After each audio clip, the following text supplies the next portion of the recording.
चला ब्रेकपूर्वी उद्योग धंदे रोजगार कोणी आणले आरोप प्रत्यारोप झाले. माझा थेट सरळ प्रश्न आहे, उन्हाळ्याचा दिवस सुरू आहे, जो आंबा आपण चवीने खातो, ज्या रत्नागिरी हापूसबद्दल ज्या कोकणातल्या आंबाबद्दल आपण मागणी करतो, त्या आंबा या फळावरती प्रक्रिया करणारा एकही उद्योग आज बागेत इथं नाही. हे इथलं आंबा उत्पादकांचं दुःख आहे. आपण काय केलं त्या विषयाला घेऊन? जर तुमचं कदाचित माहिती कमी असेल, मी असं म्हणणार नाही, परंतु आपण जर माहिती घेतली असेल तर देवगडमध्ये दाभोळ्यावर सहकारी तत्वावर असणारा आंबा प्रकल्प, कॅनिंग प्रकल्प ॲडव्होकेट अजितराव गोगटेंचा त्या सहकारी तत्वावर झालेला आहे. भारतीय जनता पार्टीचं नितीन गडकरी साहेबांच्या वेळी त्यावेळी त्याचं उद्घाटन झालं होतं, त्याच्यामुळे आंब्यावर प्रकल्प झाला नाही असं आपण म्हणू नये. दुसरी गोष्ट, मच्छीमारांच्या बाबतीत जर बोलायचं झालं असेल तर तत्कालीन आमदार प्रमोद जठार साहेबांनी विधानसभेमध्ये सातत्याने प्रश्न मांडून आनंदवाडी बंदर प्रकल्प, जो कुलदीप पेडणेकर साहेबांनी त्या प्रकल्प मंजूर करण्यासाठी शरद पवार साहेबांकडे प्रयत्न केले होते, तो प्रकल्प आज आमदार नितेश राणेंनी पूर्णत्वास नेलेला आहे. भारतीय जनता पार्टी म्हणून हे काम करत असताना शिवसेनेने याच्यामध्ये विरोधाच्या व्यतिरिक्त काही केलेलं नाही. बरं, ठीक आहे, तुम्हाला बोलायचंय. साहेब, ते आता प्रमोद जठार साहेबांबद्दल बोलतायत. ज्यावेळी प्रमोद जठार साहेब उभे होते त्यावेळी त्यांचं समर्थन आणि त्यांच्या प्रचारासाठी मी स्वतः होतो आणि त्यावेळी हे सगळे विरोधात होते. त्यामुळे त्यांनी प्रमोद जठारांनी आणलेल्या उद्योगांवर यांनी बोलू नये. दुसरी गोष्ट, हे जर समजा, आणि दुसरी गोष्ट साहेब ते एकटे असतील, पण साहेब तुम्ही आता एकटे असाल, नाही पीए तुम्ही एकटे असाल, पीए जरी तुम्ही एकटे असाल साहेब, विषय तो नाहीच आहे. त्यावेळी आम्ही पण होतो प्रचारासाठी त्यावेळी आम्ही पण होतो, ही गोष्ट लक्षात ठेवा. आणि प्रमोद जठार ज्यावेळी निवडून आले त्यावेळी आम्ही पण होतो. आणि दुसरी गोष्ट अशी आहे, यांनी आजपर्यंत हे असे कलकले करून आणि हे असे दहशतीचं राजकारण करूनच यांनी आजपर्यंत निवडणुका जिंकलेल्या आहेत आणि त्याच तशा त्या निवडणुका लढवतात. दुसरी गोष्ट, मोदींच्या विजनाबाबत जे बोलतायत ते आज 2016 मध्ये जे छत्रपती शिवाजी महाराजांच्या स्मारकासाठी जी वीट रचली गेली त्याच्यावरती अजून एकही वीट त्या पाण्यावरती उभी झाली नाही, त्याचं श्रेय कोण घेणार ते सुद्धा विचारा. हे जे मोदींच्या व्हिजन आणि मोदींच्या कार्याबद्दल जे बोलतात ना, त्याबद्दल त्यांनी बोलावं. दुसरी गोष्ट इथून पुढे गेल्यानंतर 3 किलोमीटरवरती एसएसपीएम कॉलेज लागतं. ह्या वर्षी तो रोड झालाय. गेली 5 वर्ष त्या रोडवरती खड्ड्यांचं साम्राज्य होतं.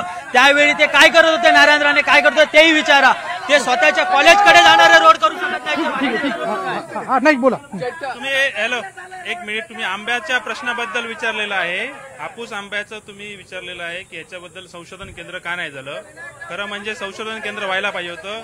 हे बबलू सावंतांनी सांगितलं की हे संशोधन केंद्र चालू आहे. त्यांनी दाभोळचं जे आंबा हे आहे ते चालू आहे का त्यांना विचारा. चालू आहे का विचारा, चालू झालंय का विचारा त्यांना. बरोबर.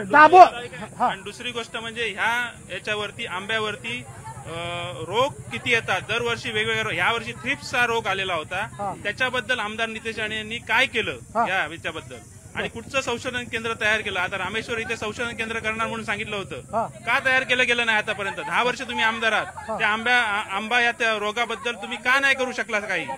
आंब्याचा रोग दरवर्षी येतो, दरवर्षी त्या गोष्टीला तुम्ही टॅकल करता. बरं, ठीक आहे. बबलू सावंतजी, त्यांचा प्रश्न आहे संशोधन केंद्र. कुठलं संशोधन केंद्र जे ते सुरू झालं? नाही, संशोधन कॅनिंग सेंटर म्हटलंय, त्यांना कदाचित माहित नाही. आंब्यावर कॅनिंग सेंटर कॅनिंग होतोय. बरं, ठीक आहे. संशोधन केंद्राचा मुद्दा नाही, संशोधन केंद्राचा जो मुद्दा आहे तो आतापर्यंत संशोधन केंद्र रत्नागिरीमध्ये आहे, परंतु ते मला आता मुळद्याला एक आहे, परंतु त्याची काय अवस्था मला माहित नाही. मी उगाच काहीतरी अज्ञानासारखं बोलणं. वेंगुर्ल्यामध्ये मुळद्यामध्ये एक आहे. नाही जठार तो अज्ञानी कार्यकर्ता, त्याला माहित नाही की प्रमोद जठार. अहो, ज्या विनायक राऊतांना गेली 10 वर्ष आम्ही भारतीय जनता पार्टी म्हणून मदत केली, ते आमच्याशी कृतज्ञ झाले, तर ते काय बोलतात. जठार साहेबांवर बोलायचा त्यांना अधिकार आहे का? जठार साहेब विनायक राऊतला निवडून आम्ही आणलं, घरोघर फिरलो, चांगला असले तुम्ही 10 वर्षात माझ्या गावाचं पाऊल सुद्धा टाकलं नाही. काय त्या माणसाला महत्वाची गोष्ट म्हणजे जठार साहेब हे भारतीय जनता पार्टीचे लोकसभेचे प्रमुख आहेत आणि त्या युवकांनी असं म्हटलं की ह्या रस्त्याची गेली 4 वर्ष चाळण झाली होती. मान्य चाळणच होती, कारण त्यावेळी सरकार हे तुमचं होतं आणि ह्या 2 वर्षामध्ये आदरणीय पालकमंत्री रवींद्र चव्हाण असतील, या ठिकाणचे आमदार नितेशजी राणे असतील, हे सत्तेत आल्यानंतर या रस्त्यासाठी कोटी रुपये मंजूर झाले आणि रस्ता सुस्थितीत झाला. बरं, ठीक आहे. ते म्हणतात जे काय ते त्यांच्या बाजूने झालं, खासदारांनी केलंच काही नाही. खासदारांनी काय केलं हे मी मगासपासून सांगितलेलं आहे. तुम्ही विचारलात मगासपासून 469 प्रश्न या ठिकाणी लोकसभेमध्ये त्यांनी विचारलेले आहेत. 469 प्रश्न विचारलेत त्यांनी. 469 प्रश्न विचारले आणि त्यांना विचारायचं आहे, लोकसभेचे जे प्रमुख आहेत प्रमोद जठार आणि भाजपचे मूळ कार्यकर्ते आहेत, त्यांना तिकीट का नाही मिळालं. जे वरनं आलेले त्यांनाच तिकीट काय मिळालं, हा प्रश्न त्यांना विचारा आधी पहिलं. बरं ठीक आहे. इथे उभा आपलं शिंदे गटाचं कोणीच उपस्थित दिसत नाही. कोण आहे? हा बोला.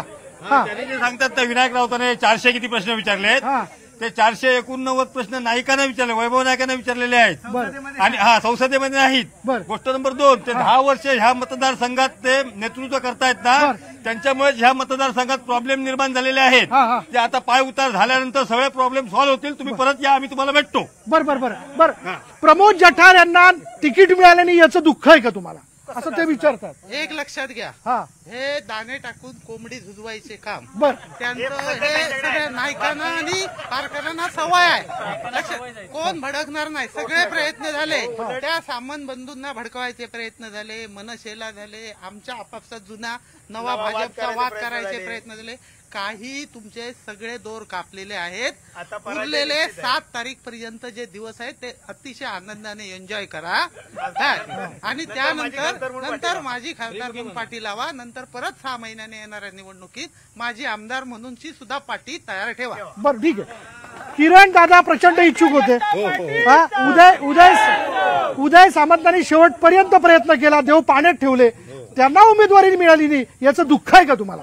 दुःख अजिबात नाही आहे. कारण मोदींनी एक मिनिट कारण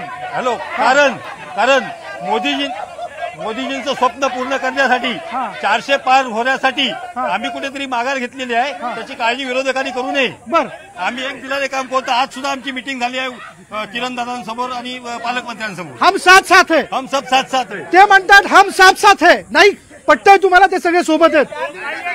ते 4 दिवसापूर्वी शिंदे गटात प्रवेश केलेला आहे, त्यामुळे त्यांना काही सुख दुःख काहीच नसतं, देणं घेणं काहीच नाही. कुठे होते ते मग? आपण आमच्याकडेच होते. बरं, ते आता तुमच्यावरती घसरत आहेत. घसरू देत. मी 7 वर्ष शिवसेनेचा शहर प्रमुख होतो. 7 वर्षात विनायक राऊत मला फक्त 7 वेळा भेटले आहेत. तर मग सर्वसामान्य माणसाला काय भेटले असणार? आणि माझा अभ्यास किती प्रचंड आहे ना, तो त्या लोकांना कोणाला सुद्धा माहित नाही. बरं समजलं ना? बरं, मला एक सांगा का तुम्ही तिथून इथे आलात? या नायकाला कंटाळून आलो. जसे उद्धव साहेबांना कंटाळून 40 आमदार बाजूला गेले, तसे नाईक कंपनीला कंटाळून आणखी बरेचसे लोक बाजूला जाणार आहेत. काळजी नसावी. लोक सोडणार आहेत त्यांना असं? हो. काय सोडणार आहेत? त्यांना सोडणार आहेत लोक त्यांना सोडणार. बरं, ते म्हणतात तुम्ही कार्यकर्त्यांना सांभाळत नाही, तुम्ही पदाधिकाऱ्यांची मनं राखत नाही, मग कशी तुम्ही निवडणूक जिंकून येणार आहात मला सांगा. नाही, कार्यकर्त्यांची मनं राखली जातात. आजपर्यंत जे 10 वर्ष तुम्ही म्हटलं 2014 पासून इलेक्शन राऊत साहेब लढवत आहेत, 2019ला लढवलंय. त्यामुळे तुम्ही लक्षात घ्या, यांनी सांगितलं आता विनायक राऊत साहेब हे जवळजवळ 2.5 लाखाच्या फरकाने निवडून येणार आहेत आणि ह्यांना त्यानंतर त्यांना उत्तर मिळेल. यांनी सांगितलं माझी खासदार कोण लावणार आणि माझी केंद्रीय मंत्री म्हणून कोण बॅनर लावणार हे तुम्हाला येत्या 7 मेला दिसेल. 7 मे राष्ट्रीय मुद्दे घ्या. या ठिकाणी राष्ट्रीय मुद्दे घ्यायला पाहिजे, पुन्हा राज्यस्तरीय मुद्दे घ्यायला पाहिजे. तिथं काय मुद्दे मांडणार तुम्ही? या ठिकाणी महागाईचा प्रचंड उद्रेक झालेला आहे. त्यानंतर इथं बेकारीचा प्रश्न निर्माण झालेला आहे. बेकारीसाठी ह्यांनी काय केलं उत्तर द्या. आज 100 पैकी 80 लोक बेकार आहेत. हे म्हणतात आम्ही बेकार काय केलं बेकारीसाठी सांगा. महागाईबद्दल त्यांना विचारा. ठीक आहे. महागाई, बेकारी, जे वर्षभरात तिकडे प्रवेश केला त्यांना काय समजणार? राणे साहेबांनी काय केलं? राणे साहेबांनी तुम्हाला आता साहेब प्रश्न विचारला. जसे प्रमोद मसूरकर शिंदे गटामध्ये प्रवेश केला शिवसेनेतून, तसे संदीप कदम ज्यांनी आता जो प्रश्न उपस्थित केला त्यांनी काँग्रेसमधून म्हणजे वर्ष पण झाले नसेल आताच सेनेमध्ये प्रवेश केला. गेल्या लोकसभेमध्ये राणे साहेबांचं त्यांनी काम केलं आणि गेल्या लोकसभेला संदीप कदम हे राणे साहेबांचे प्रमुख प्रचारक म्हणून काम करत होते आणि तेव्हा राणे साहेब निवडून येण्यासाठी महत्वाची भूमिका ते मांडत होते. आज देशाचे पंतप्रधान आदरणीय मोदी साहेबांनी अनेक गरीब कल्याणकारी योजना आणल्या. थेट लोकांच्या 4 जून नंतर परत आमच्यावर सुद्धा असतील. असं होणार आहे? बरं ठीक आहे, कमाल आहे. पुढला प्रश्न घेतो इथला. सांगायचं की खासदार जे विनायक राऊत आहेत त्यांचं घर तळगावमध्ये, त्यांच्या घरी जाणारा जो रस्ता आहे तो आदरणीय राणे साहेबांच्या खासदार फंडातून झालेला आहे. यापेक्षा मोठा विकास काय असू शकतो जो स्वतःच्या घरी जाणारा रस्ता करू शकला नाही? गॅस एजन्सी आहे ना ती ह्या सुशांत नाईकना जास्त उपयोगी आहे, कारण त्यांची गॅस एजन्सी आहे आणि ती मोदी सरकारने काढलेली आहे. लाभार्थी पहिले ते हे काय म्हणजे पदरात पाडून घेणं असंच व्हायला लागलंय सगळं. काय नेमकं? ही एजन्सी वगैरे आहे ना ती 30-30 वर्ष झाली आहेत या एजन्सीला. बरं. ठीक आहे, आताच मिळालेली मोदींमुळे ह्यांनाच ते भ्रम झालाय की मोदीमुळे सगळं झालंय. 300-400 रुपयाचा गॅस 1200. तुम्ही आधी पहिल्या महागाईवर मुद्दा बोला. तुरडाळ किती झाली आहे, भाजी किती झाली आहे, कडधान्य किती झाले आहेत, या महिलांना विचारा. महिला सुद्धा आधी त्या स्मृती इराणी येऊन सिलेंडरवर बसायच्या, त्या कुठे गेल्या आता? आधी कुठे गेल्या त्या? बरं ठीक आहे. नाही मला एक उत्तर द्या. इथला बहुसंख्य मतदार जो आहे तो शिवसेनेच्या बाजूने आहे. दुर्दैवाने शिवसेनेची 2 शकलं झाली. यंदा कमळावरती असणारा चेहरा निवडून देण्याबाबत शिवसेना मतदार जो आहे तो राणेंच्या पाठीमागे जाईल का? अजिबात राहणार नाही. कारण 100% राहणार नाही. कारण पहिला आमची जी लढाई झाली 10 वर्षात, तुम्ही 2014 पासून तुम्ही बघताय, 2005 पासून जी बघताय, जी राणे विरुद्ध शिवसेना अशीच लढाई आहे आणि ती लढाई आता पण तशीच आहे. त्यामुळे कुठचाही मतदार हा शिंदे सेनेचा नाही. शिंदे सेनेचे हातावर बोटावर मोजण्या इतके कार्यकर्ते फक्त राहिलेले आहेत. सगळी ताकद उद्धव बाळासाहेब ठाकरे यांची आहे. समीकरण काय बघा, 2 ठाकरे गट, 2 शिंदे गट, 1 राष्ट्रवादी, 1 भाजप, अशा 6 विधानसभा. बरोबर. मग राजकीय गणित कसं फिरतं तुमचं? कसा विश्वास तुम्ही दाखवता? खरं म्हणजे ही जी लढाई आहे ती आता भाजप आणि शिवसेना हीच लढाई आहे. हे जे बाकी ही लढाई ठाकरेंविरुद्ध राणे, बरोबर ना? ठाकरे विरुद्ध राणे असं नाहीये. तुम्ही खूप मोठं करू नका. ही शिवसेनेविरुद्ध इथला राऊत विरुद्ध राणे अशी लढाई आहे. बरं. राऊत विरुद्ध राणे अशी लढाई. तुम्हाला विजयाचा विश्वास आहे? ती आम्ही जिंकणार. बरं. काय लीड तुम्ही डोक्यात ठेवता? 2.5 लाखाचं लीड आम्ही डोक्यात ठेवून आम्ही चाललेला. 2.5 लाखाचं लीड त्यांनी डोक्यात ठेवलं. बरं, हाच प्रश्न मी फिरून विचारतो. हाच प्रश्न मी तुमच्या माध्यमातून ह्या सर्वांसमक्ष सांगतो. सर्व मिळून जर राऊतांना 2.5 लाख जर मतं मिळाली तर तुम्ही परत या. आपण ह्याच जागेवर ती कशी 2.5 लाख मिळाली नाही त्याचं विश्लेषण करू. सर्व मिळून 2.5 लाख. बरं, तुम्ही काय लीड गृहीत धरता? तुम्ही काय लीड? आम्हाला 2.5 लाखाचा लीड गृहीत धरतो आम्ही. 2.5 लाखाचा. त्यांनी 2.5 धरलं, तुम्ही 2.5 धरलं. हो, धरलं ना. बरं. आमचं धरलं त्यांनी. आमचं धरलं आमचं. विचारा हे राजीनामा देणार का? विचारा आताच विचारा. यांनी काय म्हटलं 2.5 लाखाच्या वरती राऊत साहेबांना मतं पडले नाही. 2,51,000 मध्ये पडले तरी घेणार का? विचारा आधी पहिला एक. आणि निवडून आल्यानंतर पण राजीनामा द्या म्हणून सांगा. बरं ते बघता. राऊत 2.5 लाखाने आले तर तो राहणार नाही राजकारणात. आणि 2.5 लाख मत त्यांना विचारा आणि 2.5 लाख सगळी मिळाली मत तर मी राजकारणात राहणार नाही. दोघांनी लावूया ना. एकमेकाच्या राजकीय अस्तित्वाची लढाई तयार झालेली आहे. मला तुम्हाला विचारायचं हाच प्रश्न की शिवसेनेचा मतदार कमळावरती उभ्या असणाऱ्या चेहऱ्याच्या पाठीमागे जाणार का? 2 मिनिटं. आता गेल्या 5 वर्षात जर विचार केला तर तुम्हाला मी रत्नागिरीपासून हिशोब सांगतो. चिपळूण, रत्नागिरी, राजापूर, कणकवली, मालवण, कुडाळ आणि सावंतवाडी हे एवढे मतदारसंघ आहेत. बरोबर. आता त्या मतदारसंघातले आमदार कुठे आहेत ते जरा बघा, विचारा त्यांना.